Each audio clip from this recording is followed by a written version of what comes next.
తెలుగునాట రాజకీయాల కంటిన గబ్బును కడిగే సంస్కారవంతమైన సబ్బు ఏదైనా ఉందా? ఆంధ్రప్రదేశ్లో బిల్ గేట్స్ పర్యటన సందర్భంగా వైసీపీ పేటీఎం బ్యాచ్ ఎందుకంత రచ్చ చేసింది? ఆంధ్రప్రదేశ్కు సహాయం చేయడానికి వచ్చిన బిల్ గేట్స్ పైన కారు కూతలు కుయ్యవచ్చునా? ఎఫ్స్టీన్ ఫైల్స్ ఆరోపణలను అడ్డం పెట్టుకుని అతిథిని అవమానించడం ఎలాంటి సంస్కారం? చంద్రబాబుకు మంచి పేరు వస్తుందన్న కడుపు మంట తప్ప ఇందులో ఇంకో ప్రయోజనం ఉందా? నైతిక విలువలే ప్రామాణికమైతే మన దేశంలో ఎంతమంది నేతలు పవిత్రులుగా మిగులుతారు? అవినీతి ఆరోపణలతో డజను పైగా కేసులను నెత్తిన మోస్తున్న జగన్ కు ఉన్న నైతికత ఏమిటి? ఏపీకి గేట్స్ ఫౌండేషన్ వల్ల కలిగే ప్రయోజనాలను కుట్రలతో అడ్డుకోవడం రాష్ట్ర ద్రోహం కాదా?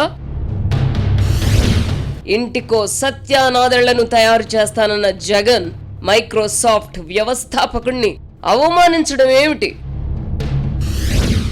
ఏది రాజకీయం, ఏది రాజకీయాలకు అతీతం? ఈ విచక్షణ కోల్పోయిన వారు ప్రజా జీవితానికి అర్హులా? చంద్రబాబు కుటుంబానికి చెందిన హెరిటేజ్ సంస్థను జగన్మోహన్ రెడ్డి ఎందుకు వివాదంలోకి లాగుతున్నారు? తిరుమల శ్రీవారి లడ్డూ ప్రసాదం కల్తీ కావడానికి జగన్ ఏలుబడిలో నిర్ణయాలు కారణం కాదనగలరా? క్రికెట్ మ్యాచ్లు చూడ్డానికి మంత్రి నారా లోకేష్ తరచుగా విదేశాలకు వెళ్లడం ఎంతవరకు సబబు?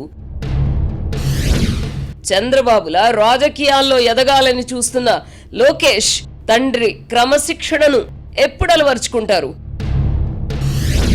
తెలంగాణలో మున్సిపల్ ఎన్నికల ఫలితాల తర్వాత ఆంధ్రజ్యోతిపై బీఆర్ఎస్ ఎందుకంత అక్కసు వెళ్ళగక్కింది? వర్తమాన రాజకీయ పరిణామాలపై ఆర్కే మార్క్ సునిశిత విశ్లేషణ. Weekend comment by RK. ఈరోజు రాత్రి 8:30 గంటల 30 నిమిషాలకు.